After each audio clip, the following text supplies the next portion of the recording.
Hello students. आज आप लोग के लिए लेकर आया हूँ मैं फर्स्ट टर्म में पूछे गए टोटल बायोलॉजी के क्वेश्चन का डिस्कशन। हम लोग एक एक क्वेश्चन को बारीकी से समझेंगे और उसका आंसर जानेंगे।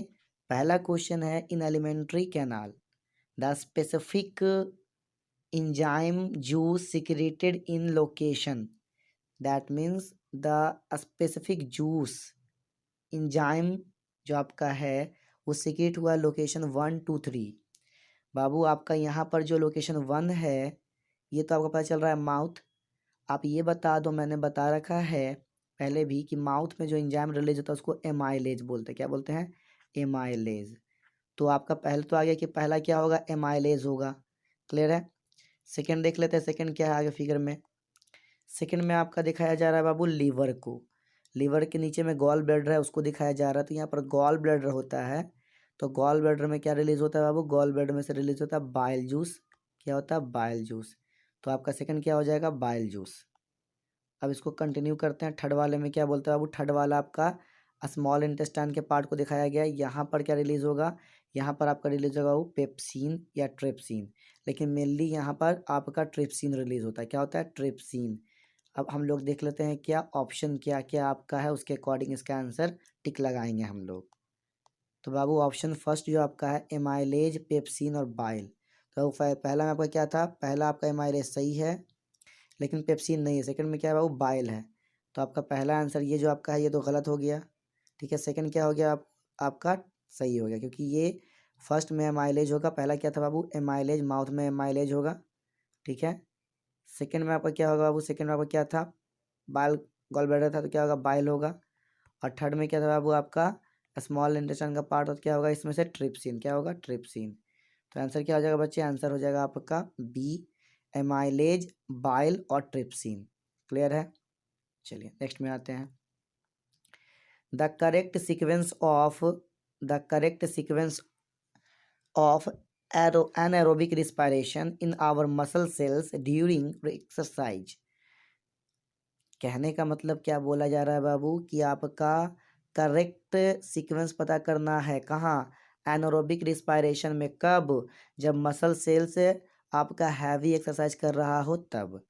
तो याद करो कि आपका पहला स्टेप एनारोबिक का कहाँ होता है बाबू? साइटोप्लाज्म में। सेकंड भी होता है साइटोप्लाज्म में, लेकिन यहाँ मसल सेल सब में दिखा हुआ तो मसल सेल कॉमन होगा आपका। तो ये तो आपका सही, यहाँ तक का ग्लूकोज वाला ये पहला में सही है आपका।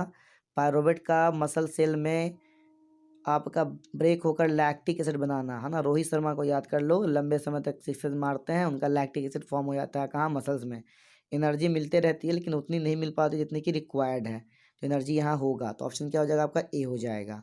अदर भी पढ़कर देख लो क्या हो सकता है आपका। ग्लूकोज माइटोकॉन्ड्रिया तो एकदम गलत हो गया बाबू आपका। ठीक है, ग्लूकोज साइटोप्लाज्म यहाँ सही है, पायरोवेट मसल सेल यहाँ सही है। इथेनॉल, इथेनॉल कहाँ बनता है बाबू? इथेनॉल बनता है आपका माइक्रोब्स में, ये भी गलत आपका हो गया। सी भी क्या हो गया? गलत। डी में देख लो इथेनॉल और लैक्टिक एसिड, तो ये भी क्या हो गया बाबू? गलत हो गया। आंसर क्या हो जाएगा आपका? इसका आंसर हो जाएगा आपका ए। क्या हो जाएगा? ए। क्लियर है? सेकंड क्वेश्चन पे आइए, थर्ड पे आइए। The separation of the right side and the left side of human heart is useful to. बाबू बोला जा रहा है separation, left side of heart and right side of heart को सेपरेट भगवान जी वाल्व से क्यों किए हैं? तो वो किए इसलिए हैं बाबू ताकि आपका क्या हो सके? ऑक्सीजनेटेड ब्लड आपका मिक्स नहीं हो सके डीऑक्सीजनेटेड ब्लड से। ठीक है, ये बात सही है आपकी है, पहले इसको टिक लगा लो आप। Allow a slow supply of oxygen in body. बाबू ये बात गलत है, स्लो सप्लाई के लिए ऐसा नहीं होता।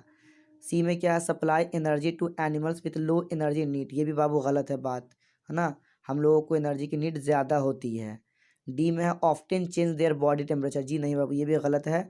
बॉडी टेम्परेचर हम लोग का कभी चेंज होगा ही नहीं, हम लोग कांस्टेंट बॉडी टेम्परेचर वाले हैं। ठीक है, वो अलग बात है, फीवर की बात अलग होती है, वो हमारा हाइपोथैलेमस वर्क करता है तो ऐसा होता है। आंसर क्या हो जाएगा बच्चे? इसका आंसर हो जाएगा हमारा ए। क्या हो जाएगा बच्चे? आंसर ए हो जाएगा। क्लियर है? फोर्थ पे आइए। इन स्प्रिंग, स्प्रिंग सीजन में क्या होता है बच्चे? स्प्रिंग सीजन में आपका बाबू शुगर जो है स्टोर होता है रूट में जाकर या स्टेम टिश्यू में होता है आपका प्लांट के। ट्रांसपोर्टेड टू द बर्ड्स, जब नया बर्ड्स उगना होता है बाबू तो वो आपका रूट से या स्टेम से क्या होता है? फ्लोएम के थ्रू आपका ट्रांसपोर्ट होकर पहुंचता है जहां उसकी ज़रूरत है। मैंने बता रखा है कि फ्लोएम बाई डायरेक्शनल है।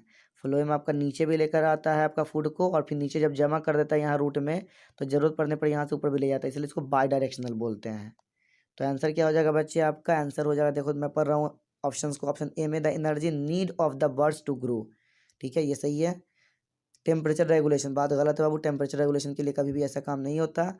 Balancing the storage in different organs, गलत बात है ना। डी में डिफ्यूजन प्रोसेस, ये भी गलत है। आंसर क्या हो जाएगा बच्चे इसका? करेक्ट आंसर हो जाएगा आपका बाबू ए हो जाएगा। Energy need of the birds to grow, यानी कि बर्ड्स को ग्रो करने के लिए एनर्जी की रिक्वायरमेंट होती है। उस एनर्जी को फूड के रूप में लाकर आपका कौन पहुंचाता है? फ्लोएम। कहाँ से कहाँ? रूट से बर्ड्स के पास, ठीक है। एकदम क्वेश्चन बहुत इजी आया है, बच्चों ने बना लिया होगा, मुझे पता है। चलिए मिलाते चले जाइए बाबू। 5 नंबर क्वेश्चन क्या है? The energy release during cellular respiration is use to utilize, sorry use to synthesize, क्या बनाने में यूज होता है बाबू? आपका रिलीज एनर्जी जो होता है कहाँ? रिस्पायरेशन में। वो क्या बनाने में यूज होता है बाबू? वो आपका एटीपी बनाने में यूज होता है, ठीक है। एटीपी के रूप में आपका जो एनर्जी है सेल में जमा करने के लिए आपका वो एनर्जी यूज हो जाता है, ठीक है। चलिए, यानी ऑप्शन क्या हो जाएगा बच्चे? सी हो जाएगा। 6 में आइए। Upward movement of water in tall tree is due to, upward movement बाबू ऊपर की ओर मूवमेंट होता है पानी का, upward movement of water in tall tree due to, किसके कारण होता है ये बाबू? देखिए, अपवर्ड मूवमेंट आपका होता है ऐसे तो जाइलम के द्वारा, लेकिन जाइलम अपने मन से जाएगा नहीं। जब तक कोई उसको ऊपर की ओर खींचेगा नहीं, तब तक जाइलम जो है ना ऊपर जाने वाला नहीं है, ठीक है। तो ट्रांसलोकेशन में आपका क्या होता है? फूड जाता है, तो ये तो आपका गलत हो गया। एक्सक्रीशन में एक्सक्रीटरी प्रोडक्ट जाता है, ये भी बात गलत हो गया। फोटोसिंथेसिस में आपका पानी जो है वो जाता तो है, लेकिन अपवर्ड मूवमेंट जो होता है वो आपका ऐसा नहीं हो सकता, तो ये भी गलत हो गया। क्लियर है? तो बाबू आपका इसका आंसर क्या हो जाएगा? डी हो जाएगा। क्या हो जाएगा? ट्रांसपीरेशन। इसी ट्रांसपीरेशन पुल से क्या होता है? पानी ऊपर की ओर खींचे चला जाता है, कहाँ? लीफ में, और उसके बाद यहाँ से कहाँ चला जाता है बाबू? ये आपका ऊपर चला जाता है वेपर के फॉर्म में, कहाँ? एटमॉस्फेयर में। क्लियर है? चलिए, अब एक क्वेश्चन आपका एसर्शन रीजन भी दिया हुआ है, और ये क्वेश्चन एकदम फोटो कॉपी मैंने आपको डिस्कस कर रखा है। पहले जान लो एसर्शन रीजन बनाते कैसे हैं, बहुत इजी है। एसर्शन रीजन में आपका ऑप्शंस के अकॉर्डिंग है। अगर एसर्शन सही है बाबू और रीजन भी सही है तो आपका ऑप्शन ए हो जाएगा। अगर आपका एसर्शन सही है, एसर्शन इज करेक्ट, एंड आपका रीजन भी करेक्ट है, लेकिन रीजन जो है नॉट द करेक्ट एक्सप्लेनेशन, यानी कि रीजन करेक्ट एक्सप्लेन नहीं कर रहा आपके असर्शन को। पहले वाले में कर रहा है, सेकंड वाले में नहीं कर रहा। सी में आइए। असर्शन इज ट्रू, असर्शन आपका बाबू ट्रू है, असर्शन आपका ट्रू हो और क्या हो? रीजन फॉल्स हो, तो आप सी मारोगे, ठीक है। डी में क्या है? असर्शन आपका क्या हो? ट्रू हो। डी में क्या होगा बाबू? असर्शन आपका फॉल्स, सॉरी, डी में क्या होगा बच्चे? डी में बाबू आपका असर्शन क्या है बाबू? फॉल्स है और रीजन ट्रू है, तो आपका क्या आंसर हो जाएगा? डी होगा। कब होगा? जब असर्शन गलत हो, रीजन आपका सही हो तब, ठीक है। तो पढ़ लीजिए क्वेश्चन आप। असर्शन क्या दिया हुआ है बाबू? Assertion, the rate of breathing in aquatic organism is much slower than that seen in the terrestrial organism. बाबू आपके ब्रीदिंग रेट जो होता है एक्वाटिक ऑर्गेनिज्म में much faster than terrestrial organism, क्योंकि उसके पास ऑक्सीजन उसके पानी में है नहीं, तो ज़्यादा पाने के लिए ज़्यादा सांसें खींचेगा ताकि ज़्यादा ऑक्सीजन जा सके। ये आपका असर्शन क्या हो गया? गलत। रीजन देख लो इसका। The amount of oxygen dissolve in water is very low, बोला सही है ये। रीजन क्या है बाबू? सही है। असर्शन गलत है, तो ऑप्शन क्या हो जाएगा आपका? डी। इसका आंसर क्या हो जाएगा? डी। क्लियर है? चलिए next. The function not performed by villi, villi कहाँ होता है बाबू? स्मॉल इंटेस्टाइन में, याद होगा आपको, स्मॉल इंटेस्टाइन में होता है। तो स्मॉल इंटेस्टाइन में ये होता है बच्चे, याद कर लीजिए। तो ये क्या करता है? ये जो आपका फूड है बाबू उसको एब्जॉर्ब करता है, ये बात सही है ना। उसके बाद to ensure rich supply to blood, ये भी बात सही है। To increase the surface area of absorption, surface area जो होता है ना स्मॉल इंटेस्टाइन का, उसको ये इंक्रीज करता है, ये भी बात सही है। तो गलत क्या हो गया बाबू? ये हो गया आपका। तो आंसर क्या हो जाएगा? आंसर आपका इसका हो जाएगा बच्चे डी। इजिशन में ये हेल्प नहीं करता। Next, in the given diagram A B C D respectively, यार क्या क्या है मैं देख लो बाबू। ये आपका क्या है? ये आपका बाबू क्या है? ये आपका जो है राइट साइड का किडनी है जो लीवर के कारण थोड़ा नीचे चला आया है, और ये लेफ्ट साइड का, तो ये राइट हो गया और ये क्या हो गया, लेफ्ट। ठीक है, तो पहले राइट लेफ्ट देख लेते हैं। राइट लेफ्ट में आपका क्या है, उसके बाद जो आपका अब ये जो आपका अंदर में है ये वेना कैवा है, कलर नहीं पता चलेगा इसमें। और उसके बाद ये सामने से जा रहा है, ये क्या है बाबू, आर्टरी है। ये क्या आर्टरी है, तो ए में आपका हो जाएगा राइट किडनी, बी में हो जाएगा आपका वेना कैवा, सी में क्या हो जाएगा आपका आर्टरा। ठीक है, अब डी देख लो, डी में यूरिनरी ब्लैडर है, तो ऑप्शन मिला लो अब डी में यूरिनरी ब्लैडर किस किस में है, आपका है बी में और है डी में। लेकिन बी में आपका लेफ्ट किडनी है, बी में क्या है, लेफ्ट किडनी यहीं ख़त्म हो गया। और डी में क्या है, right kidney, right kidney vena cava and ऑट्रा एंड यूरिनरी ब्लैडर। तो ठीक है, आपका क्या हो जाएगा, आंसर डी हो जाएगा। उसके बाद तो मुझे देखना ही नहीं ना है, राइट किडनी में ऑट्रा है, यूरेटर दे दिया बाबू, यूरेटर तो है नहीं यहाँ। ठीक है, तो आंसर क्या हो जाएगा आपका, डी हो जाएगा। Thin walled blood vessels are called, एकदम सबसे थीन वॉल्ड जो ब्लड वेसल्स होता है उसको क्या कहते हैं बाबू, ये आपका सबसे पतला वाला होता है कैपिलरी। क्या होता है, कैपिलरी। बाबू 11 नंबर क्वेश्चन में क्या बोला गया है, the function of the lining of mucus in the nasal passage of human being is use to, यानी ये किस लिए होता है बाबू, ये आपका टेम्परेचर के लिए नहीं होता, गलत है। Move the air in and out, ये भी गलत है। उसके लिए तो बाबू हम लोग खींच ही रहे हैं ना, अंदर से खींच रहे हैं पावर लगा के, और अंदर से ही भेज रहे हैं पावर लगा के बाहर की ओर। ये क्या करता है, ये आपका बोल रहा है बाबू C, filter the air that we breathe in, जब हम सांस लेंगे तो उसको फिल्टर करेगा एयर को, एयर में जो आपकी गंदगियाँ हैं उसको क्या करेगा, फिल्टर करेगा। ये क्या करेगा बच्चे, फिल्टर करेगा ये। क्लियर है, तो आपका आंसर क्या हो जाएगा इसका बाबू, आंसर हो जाएगा सी। करेक्ट आंसर क्या है आपका इसका, सी करेक्ट आंसर हो जाएगा। चलिए नेक्स्ट आइए। In the following flow showing autotrophic nutrition in green plant A and B respectively है, यानी कि बाबू ये जो फिगर आपको दिखाया गया है इसमें आपका जो है ऑटोट्रॉफिक न्यूट्रिशन को दिखाया गया है, उसमें आपको बोला जा रहा है कि जो फिगर में ए और बी है वो किसको रिप्रेजेंट कर रहा है।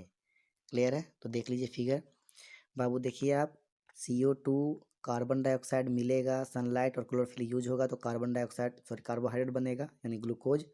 ये फिगर थोड़ा सा ट्विस्ट किया गया है, ये ऐसे था CO2 प्लस H2O और क्या बना था, कार्बोहाइड्रेट, ऊपर में सनलाइट नीचे में क्लोरोफिल, यहाँ कार्बोहाइड्रेट। ठीक है, थोड़ा सा ट्विस्ट किया क्वेश्चन, मैंने आपको बता रखा है ऐसा क्वेश्चन पहले भी। तो पूछा क्या ए, तो बाबू देख लो ए जो है यूटिलाइज करेगा प्लांट, तो प्लांट यूटिलाइज क्या करेगा, एनर्जी करेगा। क्या हो जाएगा यहाँ, ए आपका एनर्जी हो जाएगा। ठीक है, बी में देखो स्टोर करेगा, तो कहाँ स्टोर करेगा बाबू, रूट में, या तो स्टोर करेगा स्टार्च के रूप में या तो स्टोर करेगा आपके कार्बोहाइड्रेट के रूप में। तो स्टार्च यहाँ होगा, एनर्जी और स्टार्च आंसर होगा इसका। देख लीजिए कौन ऑप्शन आपका मैच कर रहा है। तो देखो बाबू ऑक्सीजन एनर्जी आपका गलत हो गया, स्टार्च एंड ऑक्सीजन ये भी गलत हो गया, एनर्जी एंड स्टार्च सही हो गया। आगे क्यों जाएंगे हम, तो आंसर क्या हो जाएगा बाबू, सी हो जाएगा। अब बाबू केस स्टडी है, ये पूरा केस स्टडी एक ही बात कह रहा है कि take a healthy potted plant with elongated leaves, select a leaf and insert about 1/2 of the leaf और इसको रख देना केवच वाले में। आप क्या देखोगे इसमें सेटअप में, जब 2 घंटे तक आप लीफ को रखोगे उसके बाद निकाल कर बॉइलिंग वाटर में डालकर कुछ मिनट उसको बॉयल करोगे, उसके बाद वाटर वाश जो है आपका उसमें रख कर बॉयल अच्छे से करोगे, पता ये चलेगा बाबू कि जो आपका पार्ट अंदर में था, कहाँ, टेस्ट ट्यूब के अंदर में जिसके अंदर KOH था उसके अंदर फोटोसिंथेसिस नहीं हुआ है। मैंने बताया है आपको कि जब ये लीफ है ऐसा, ठीक है, इसका इतना पार्ट आपने डाल दिया अंदर में जहाँ KOH था, तो KOH क्या करता है, इससे जो CO2 बाहर निकलता रहता है ना उसको एक KOH खींच लेता है। जब KOH CO2 को खींच लेगा तो इतना में क्या होगा, आपका फोटोसिंथेसिस नहीं होगा, इसमें फोटोसिंथेसिस होगा। तो जब आप स्टार्च की बूंदों को यहाँ बॉयल करने के बाद डालोगे तो यहाँ पर सॉरी स्टार्च की बूंदें नहीं बाबू, आयोडीन की बूंदों को जब आप डालोगे तो यहाँ पर आपका ब्लू ब्लैक कलर शो करेगा, लेकिन यहाँ पर ब्लू ब्लैक कलर शो नहीं करेगा। पता ये चला कि KOH क्या करता है, CO2 को एब्जॉर्ब करता है। क्वेश्चन देख लीजिए, यही फिगर आपका है। ठीक है, KOH अंदर, एकदम मैंने फिगर सेम क्वेश्चन आपको लोगों को डिस्कस किया था।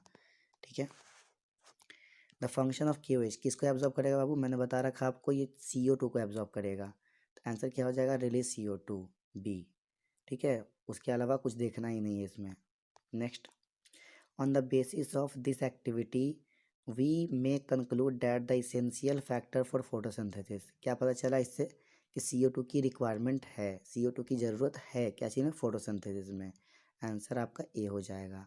ऑक्सीजन, क्लोरोफिल, वाटर और आपका वाटर वेपर के बारे में बात ही नहीं किया गया इस एक्टिविटीज़ में। किसके बारे में बात किया गया, CO2, तो CO2 आंसर होगा आपका। Next, the event that does not occur in photosynthesis. बाबू देखिए, फोटोसिंथेसिस में सनलाइट का ट्रैपिंग होता है, बात सही है, ठीक है। रिडक्शन ऑफ CO2 यानी CO2 हाइड्रोजन के साथ मिलता है, बात ये भी सही है आपकी, ये भी आपका सही है। आपका oxidation of carbon to carbon dioxide, बाबू कभी भी सी ऑक्सीजन के साथ प्लांट में नहीं मिलता, ये बाहर से ही मिलकर आता है। आंसर क्या हो जाएगा आपका बाबू, ये हो जाएगा, यानी ये बात क्या है, फोटोसिंथेसिस में नहीं होती। आंसर सी होगा आपका बाबू। ये टोटल 15 क्वेश्चंस पूछे गए थे फर्स्ट टर्म के एग्ज़ाम में ऑब्जेक्टिव में बायोलॉजी के, जो कि मेरे पहले बताए हुए डिस्कस किए गए क्वेश्चन से पूरी तरीके से मैच कर रहे हैं। जिस तरह का क्वेश्चन आप लोग को करवाया था, इसमें आपके 70 क्वेश्चन मैंने डिस्कस किए थे और 25 आपके डिस्क्रिप्शन में PDF में था इससे पहले वाले में। उसमें से बाबू लगभग आपका 15 में से 12 से 13 क्वेश्चन एकदम सेम टू सेम आया है। तो इसी तरीके के वीडियो को पाने के लिए चैनल को सब्सक्राइब करें, ज़्यादा से ज़्यादा वीडियो को शेयर करें ताकि बच्चों तक सही आंसर की पहुंच सके। तब तक के लिए thank you and best of luck.